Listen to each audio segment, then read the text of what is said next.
And after a period of relative quiet from the president, Donald Trump is lashing out at Amazon again, criticizing the company's business practices and tax payments, tweeting, quote, "While we're on the subject, it is reported that the U.S. Post Office will lose $1.50 on average for each package it delivers for Amazon. That amounts to billions of dollars." The failing New York Times reports that the size of the company's lobbying staff has ballooned, and that does not include the fake Washington Post, which is used as a lobbyist and should so register. If the Post Office, increased its parcel rates, Amazon shipping costs would rise by $2.6 billion. The Post Office scam must stop. Amazon must pay real costs and taxes now.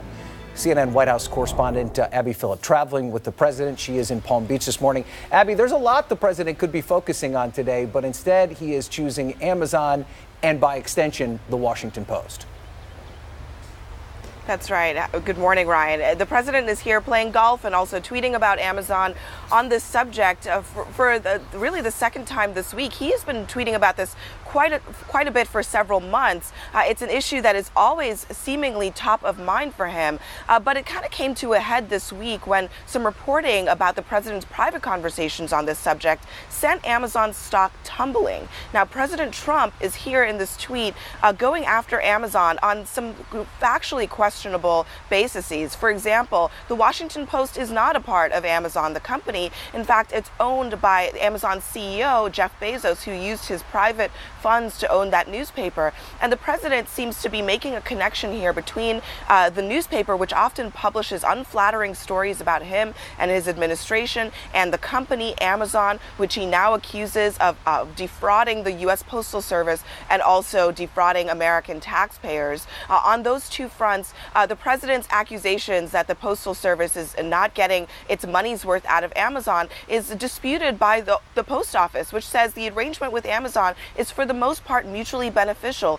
It has an arrangement with Amazon like it does with other bulk shippers to charge them less for shipping packages, but that's a pretty standard thing, and Amazon is a huge chunk of the U.S. Postal Service's business. Also on the taxes, Amazon does pay sales tax to state and local governments on most of its sales.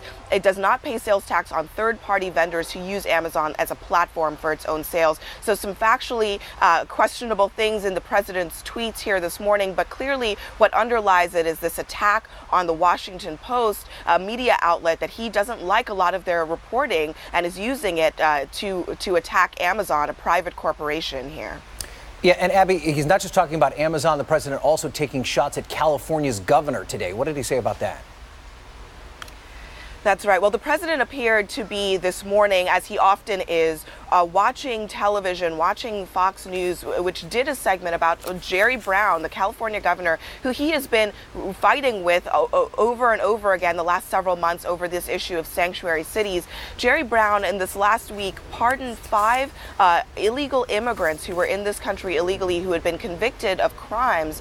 And now Brown chose these individuals, according to his office, because they had turned their lives around after being convicted many years ago of these crimes. But the president in his tweet highlighted the crimes that the immigrants were convicted of: kidnapping and robbery, badly beating his wife and threatening a crime with intent to terrorize, dealing drugs. And then the president asks, is this really what the great people of California want? So here the president escalating his attack on Jerry Brown, who has really resisted the president's push to crack down on sanctuary cities and deport illegal immigrants.